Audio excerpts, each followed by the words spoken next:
Hello मारी channel में तमारू स्वागत है।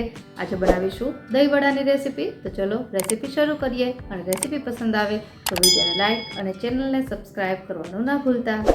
तो दही वड़ा बनाववा माटे मैं अहीं अड़दनी दाळ अने मगनी दाळने 4 થી 5 कलाक माटे पलाळी लीधी छे। तो अहीं अड़दनी दाळनुं माप छे 1 कप छे अने एनी सामे मगनी छड़ी दाळ एटले के जे पीળી दाळ आवे छे एनुं माप छे 1/4 कप। तो आ बंने दाळने मैं 4 થી 5 कलाक पलाળી दीधी छे। हवे आपणे मिक्सर जारमां एने पीसवानी छे। तो सौ प्रथम आपणे अड़दनी दाळने पीसी लेशुं। तमे आ बंने दाळने साथे पण पीसी शको। हवे ज्यारे अड़दनी दाळ पीसो एनी साथे ज अहीं 1 आदुनो टुकड़ो અને 2 तीखी मरची છે એડ કરી દેવી અને હવે એકદમ ફાઇન છે એ પીસવાનું છે। અહીં પાણીનો ઉપયોગ ન કરવો, નહીંતર બેટર એકદમ ઢીલું થઈ જશે। આપણે અત્યારે બેટર છે એ થોડું આપણે હાથમાં લઈ શકાય એવું બનાવવાનું છે। તો અડદની દાળ પીસાઈ ગઈ છે, તમે જોઈ શકો છો હાથમાં લઈ શકાય એવી છે।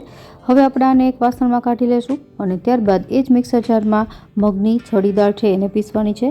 છડી દાળ પીસતી વખતે એમાં કોઈ પણ વસ્તુ એડ કરવાની જરૂર નથી, જસ્ટ એને એમનેમ જ પીસી લેવાની। आ दाळने पण આપણે એકદમ ફાઇન જ પીસીશું। તો દાળ છે એ પીસાઈને તૈયાર થઈ ગઈ છે। હવે આપણે જેમાં અડદની દાળ કાઢી છે એમાં એને મિક્સ કરી લેવાની છે। તો આપણું આ દહીં વડા માટેની બંને દાળ છે એકદમ ફાઇન મેં પીસીને તૈયાર કરી લીધી છે। હવે આપણે મિક્સ કરી લેશું અને ત્યારબાદ આમાં સ્વાદ પ્રમાણે મીઠું ઉમેરવાનું છે। તો અહીં મેં 1 થી 1.5 ચમચી જેટલું મીઠું ઉમેર્યું છે અને ત્યારબાદ આ બેટરને આપણે 15 થી 20 મિનિટ માટે રેસ્ટ ઉપર રાખીશું। જ્યાં સુધી બેટર રેસ્ટ થાય છે ત્યાં સુધીમાં આપણે દહીં વડા માટેનું મીઠું દહીં બનાવી લઈએ। તો એની માટે મેં અહીં એક કોટનના કપડામાં 2 થી 2.5 કપ જેટલું દહીં લીધું છે। અહીં આ ઘરનું જ દહીં છે, તમે રેડીમેડ માર્કેટમાં મળે છે એ પણ યુઝ કરી શકો। હવે આપણે દહીંનું જે વધારાનું પાણી છે એ આવી રીતે સ્ક્વીઝ કરી લેશું, એટલે કે નિતારી લેશું। આવી રીતે કરવાથી દહીંનું ટેક્સચર છે એકદમ સરસ આવશે। હવે આપણું પાણી છે નીતરી ગયું છે। તો આ દહીંને આપણે એક મોટા વાટકામાં લઈ લેવાનું છે અને ત્યારબાદ કંઈ પણ ઉમેર્યા વગર એને 2 થી 3 મિનિટ માટે આવી રીતે ફેટી લેવાનું છે। તમે જોઈ શકો છો આવી રીતે ફેટવાથી દહીં છે એની ક્વોન્ટિટી પણ થોડી ડબલ થઈ જશે અને ટેક્સચર પણ સ્મૂથ આવી જશે। હવે આપણે આમાં મીઠાશ ઉમેરીએ। તો મેં અહીં 3 મોટી ચમચી જેટલી ખાંડ ઉમેરી છે અને એની સાથે જ આ દહીં છે એનું ટેક્સચર એકદમ ક્રીમી આવે એની માટે 1 મોટી ચમચી જેટલી ઘરની મલાઈ ઉમેરવાની છે। તમે એની જગ્યાએ રેડીમેડ ક્રીમ આવે છે એ પણ ઉમેરી શકો।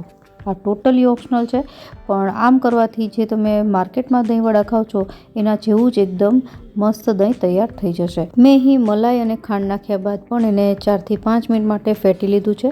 તો તમે હવે ફાઇનલ ટેક્સચર જોઈ શકો છો, બસ આ ટાઈપનું દહીં તૈયાર થવું જોઈએ। હવે આપણે આને ફ્રીજમાં રાખી દઈશું અને ત્યાં સુધીમાં દહીં વડાનો મસાલો તૈયાર કરીએ।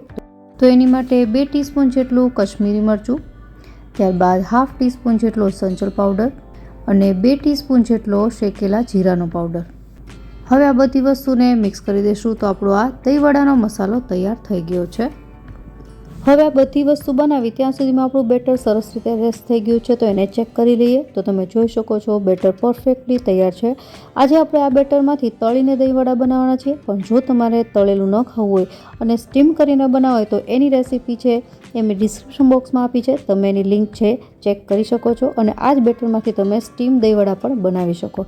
હવે દહીં વડા છે જો તમે પહેલી વાર બનાવતો હોય તો આવી રીતે એક ઊંડી ચમચી હોય એને આવી રીતે ભરી અને ત્યારબાદ તેલમાં નાખવું, જો તમે પહેલી વાર બનાવતા હોય તો, નહીંતર હાથેથી પણ દહીં વડા બનાવી શકાય। અહીં મેં તેલ મીડિયમ ગેસની ફ્લેમ પર ગરમ કરી લીધું છે। તો અત્યારે હું ચમચીથી દેખાડી રહી છું, એટલે ચમચીને આવી રીતે તેલમાં બોળી દેવાની, જેનાથી ચમચી છે તેલથી ગ્રીસ થઈ જશે અને બેટરમાં આવી રીતે કરશો ત્યારબાદ તમે ચમચીને જસ્ટ આવી રીતે તેલમાં રાખશો તો તરત જ એ બેટર નીચે પડી જશે। તો બસ આ જ રીતથી આપણે દહીં વડાનું બેટર છે તેલમાં નાખવાનું છે, એકદમ ઇઝી રીત છે। તો અત્યારે હું 4 થી 5 દહીં વડા છે એનું બેટર છે આમાં નાખીશ અને સ્ટાર્ટિંગમાં તમારે એને ઝારાની મદદથી ફેરવવાના નથી, એને જાતે જ ઉપર આવવા દેવાના અને ત્યારબાદ મીડિયમ ટુ લો ગેસની ફ્લેમ પર આપણે એને ગોલ્ડન બ્રાઉન થાય ત્યાં સુધી તળી લેશું અને હાઈ ગેસની ફ્લેમ પર ન તળવા, નહીંતર અંદરથી કાચા રહી જશે। અને હા, બેટર જો આવી રીતે પરફેક્ટ ટેક્સચરવાળું બન્યું હશે તો જ દહીં વડા છે સારી રીતે ફૂલશે। તો બેટર બનાવતી વખતે પાણીનો ઉપયોગ કર્યા વગર જ એને ગ્રાઇન્ડ કરવું એ વસ્તુ ખાસ ધ્યાન રાખવી। હવે મીડિયમ ટુ લો ગેસની ફ્લેમ પર મેં વડાને બ્રાઉન થાય ત્યાં સુધી તળી લીધા છે। તો આપણા દહીં વડાના વડા તૈયાર થઈ ગયા છે। આપણે એને તેલમાંથી કાઢી અને ત્યારબાદ એકદમ તેલ નીતરી જાય ત્યાં સુધી આવી રીતે ઝારામાં કરવાના અને હવે આ વડાને પાણીમાં નાખીશું। તો અહીં મેં પાણી છે આવી રીતે એકદમ પોળા વાસણમાં ભરી લીધું છે, જેમાં આ વડા છે એને નાખી દઈશું। આ જ રીતથી બીજા બધા વડા છે તળીને હું આમાં નાખી રહી છું અને વડા તમે જોઈ શકો છો એકદમ સરસ રીતે સોફ્ટ બની ગયા છે। તો જ્યારે તમે દહીં વડા છે સર્વ કરવાના હોય ત્યારે પાણી છે એકદમ હાથેથી આવી રીતે પ્રેસ કરીને નીકાળી અને ત્યારબાદ પ્લેટમાં લઈ જે મીઠું દહીં બનાવ્યું હતું એ ઉપર પોર કરી મસાલો સ્પ્રિંકલ કરી અને કોથમીર અને દાડમથી એને ગાર્નિશ કરી લેવા। આશા રાખું રેસીપી જરૂરથી પસંદ આવી હશે। ફરી મળીએ નવી રેસીપી સાથે, ત્યાં સુધી બાય।